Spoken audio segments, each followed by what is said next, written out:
Vamos então começarmos o primeiro capítulo do livro Sexo e Obsessão, de Valdo Franco, pelo espírito de Manuel Filomeno de Miranda. Capítulo 1. Compromissos iluminativos. A noite esplendia de belezas em razão do azul safira do zimbório adornado de estrelas parecidas a crisântemos luminosos. Uma brisa levemente perfumada trespassando-se em todas as direções. O silêncio era entrecortado apenas pelas vozes onomatopaicas da natureza convidando a oração e a reflexão. Muito distante, o globo terrestre, levemente banhado de luar, destacava-se em paisagem cósmica. Ou seja, eles estão fora da Terra, vendo a Terra, não é? Eles estão vendo a Terra ao longe.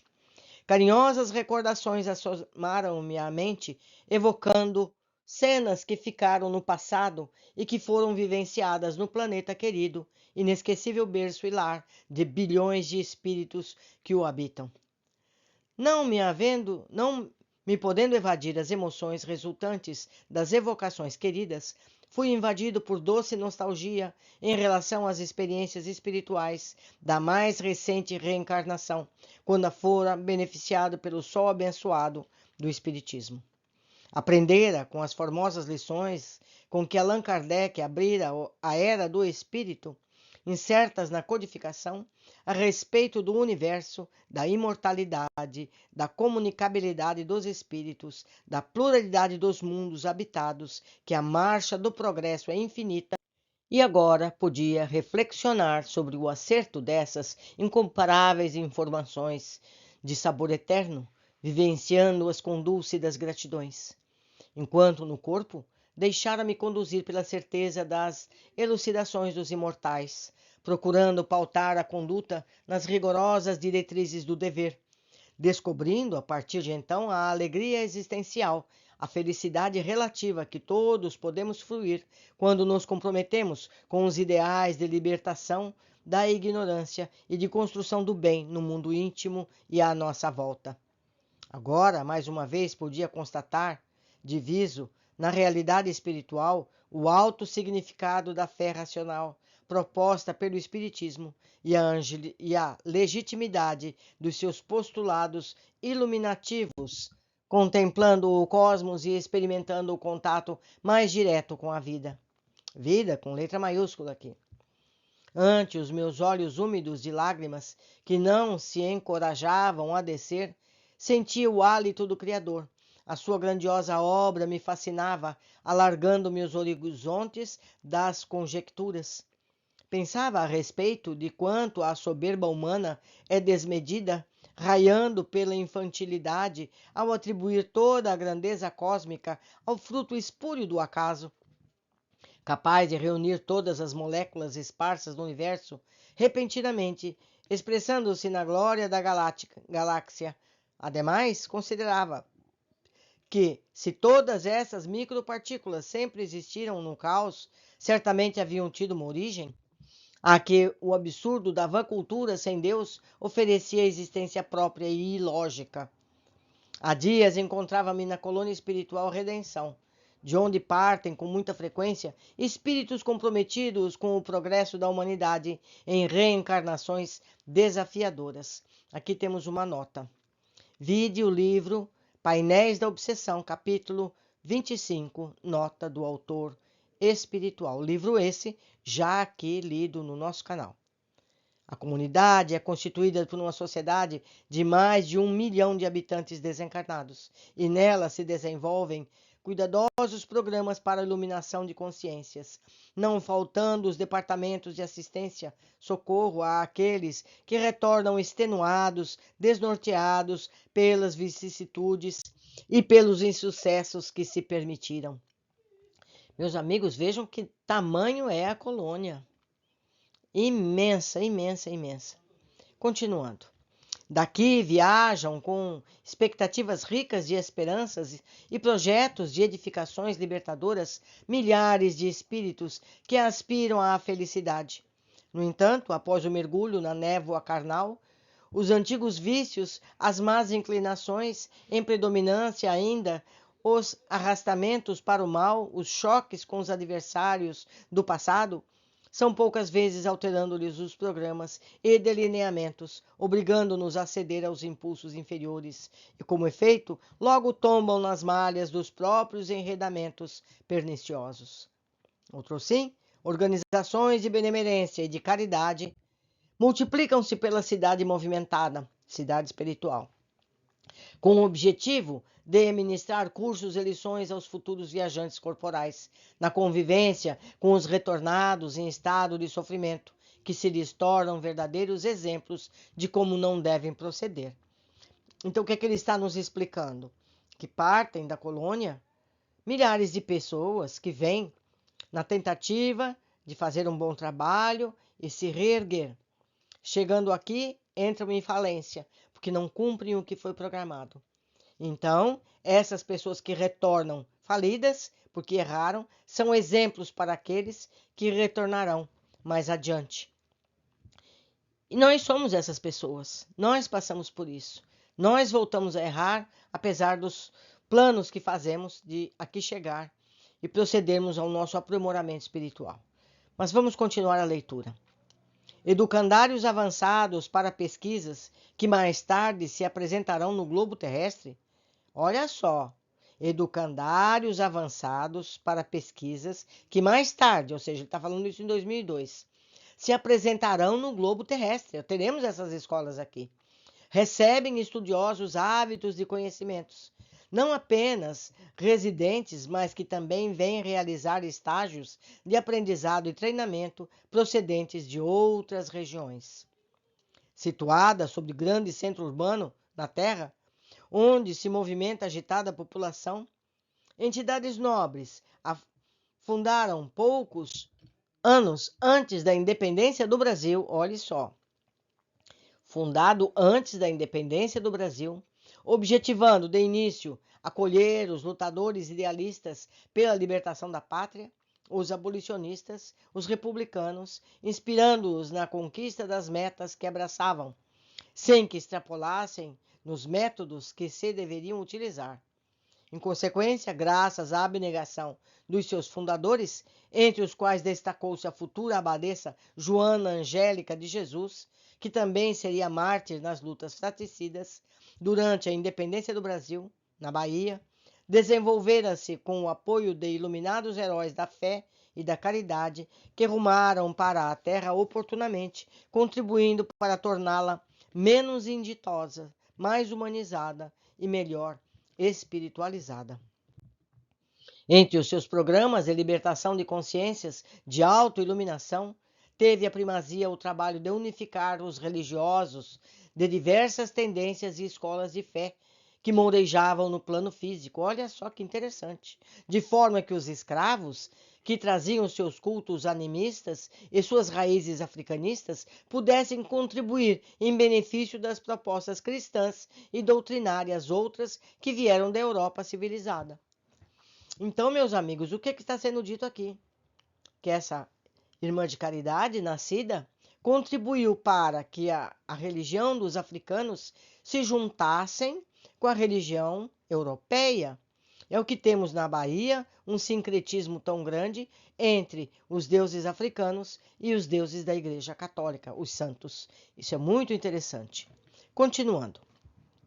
Certamente, disputas religiosas haviam instalado muitas vezes, gerando conflitos lamentáveis e até sangrentos, decorrências natural da intolerância dos indivíduos, desde quando todas as religiões preconizam o amor e a fraternidade, o entendimento entre as criaturas e o avanço na direção de Deus. Infelizmente, ainda proliferam preconceitos, intransigências religiosas, fanatismo entre as criaturas que preferem a distância do seu próprio à amizade geradora de simpatia e cordialidade, que promovem a fraternidade e estabelecem o bom entendimento.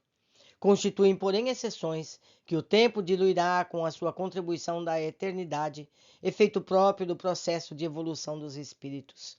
Por essa razão, antropólogos, psicólogos, teólogos se reuniam no departamento dedicado a religiões para estudar os melhores métodos de integração dos diferentes fiéis com convicções na sociedade dominante, evitando-se choques, distúrbios infelizes naqueles turbulentos dias do passado. Ademais, no século XIX, enquanto se aguardava o surgimento do Espiritismo, cuja mensagem deveria criar raízes no Brasil, estudou-se longamente na comunidade qual seria a maneira mais eficaz de implantá-lo na região sobre a sua inspiração, onde fosse possível reunir os militantes das diversas doutrinas espiritualistas sob a bandeira da nova era, ampliando-lhes as perspectivas do entendimento em torno da vida, dos objetivos essenciais da existência humana na sua inexorável marcha para Deus. Realmente, os resultados não podiam ser melhores, porquanto nos próprios que militávamos no movimento espírita, nos anos praticamente ainda considerados como de pioneirismo, embora as dificuldades compreensíveis, não enfrentamos embates perversos, ficando as dissidências mais nos conteúdos teóricos e nas discussões filosóficas do que mesmo nas perseguições insanas e destruidoras, embora surgissem, vez ou outra, promovidos por fanáticos e desorientados emocionais. Recordava-me de como facilmente se integravam africanistas, católicos, esoteristas e outros que já possuíam tradição mediunista em razão dos fenômenos observados entre as multidões no movimento espírita, a fim de adquirirem os conhecimentos lógicos que o espiritismo a todo nos oferece para serem equacionadas as interrogações que pairavam nas mentes inquietas. Estudiosos de outras doutrinas igualmente se interessavam por tomar conhecimento com o Consolador, aceitando-lhe os paradigmas com tranquila compreensão da sua legitimidade, incorporando-os às suas convicções espiritualistas. Graças a essas providências, surgiu um caldo de cultura religiosa especial, no qual os seus membros se tratavam e ainda se relacionam com respeito e simpatia, nutrindo especial fraternidade e consideração. Espíritos nobres que vieram dessa colônia renasceram nessas plagas vinculados ao espiritismo, que souberam difundir com elevação e dignidade, deixando pegadas luminosas que serviram de roteiro para outros que viriam posteriormente, conforme sucedeu. Concomitantemente, diversos sacerdotes do amor e da caridade reencarnaram-se também em outras doutrinas religiosas, a fim de combaterem a miséria moral e espiritual existente, trabalhando em favor da renovação social e da construção de uma mentalidade sem preconceitos, nem espírito de sistemas.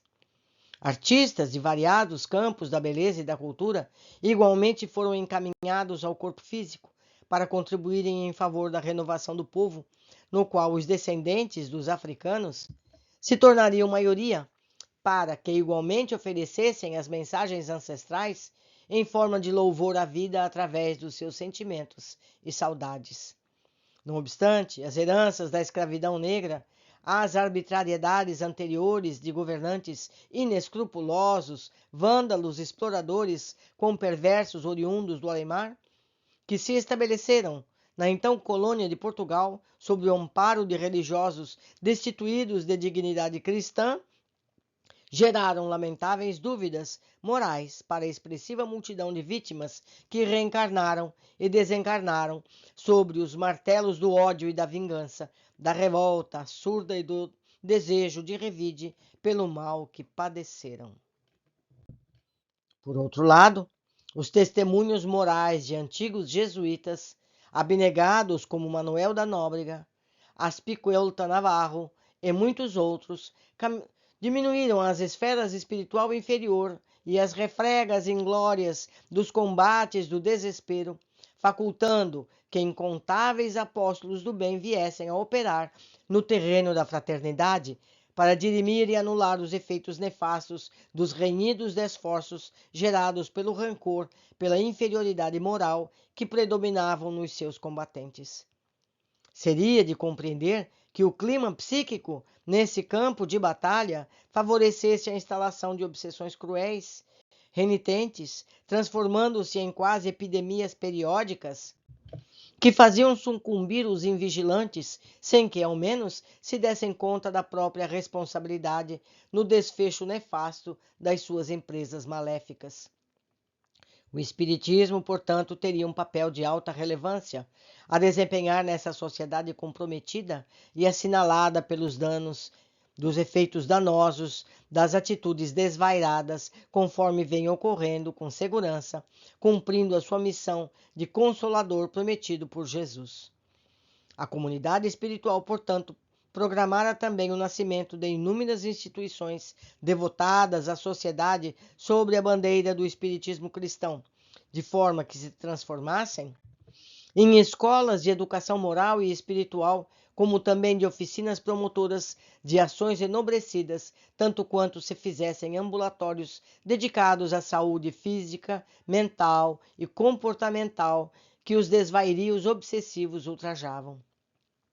Vinculado a esses operários da fraternidade e do amor, mantínhamos pessoalmente ligações especiais com uma dessas colônias espíritas, onde milhares de pessoas encontram educação, apoio e socorro, conforto moral e orientação para as suas aflições, bem como instruções libertadoras para os dramas e conflitos que as desorientam.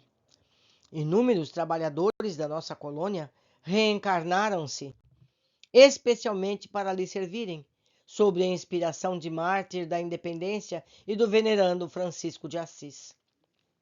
Nas suas reuniões práticas e de desobsessão, recebem atendimento e são tratados inúmeros espíritos comprometidos com a retaguarda e que antes se compraziam na tenaz perseguição avassaladora contra os seus antigos algozes. O intercâmbio entre as duas esferas, desse modo, tornou-se natural e espontâneo, graças às luzes fulgurantes da doutrina espírita, abrindo espaço para a era do amor entre as criaturas. Meus amigos, é muito importante termos todo esse conteúdo vivo em nossas mentes, para que a gente entenda que nada é por acaso. Tudo está sendo programado para a nossa evolução. Verdade que lenta e gradual, mas é inexorável. Não existe outra saída. Evoluir é o caminho. Por hoje ficamos aqui. Aguardo todos vocês na sequência do nosso estudo. Abraços.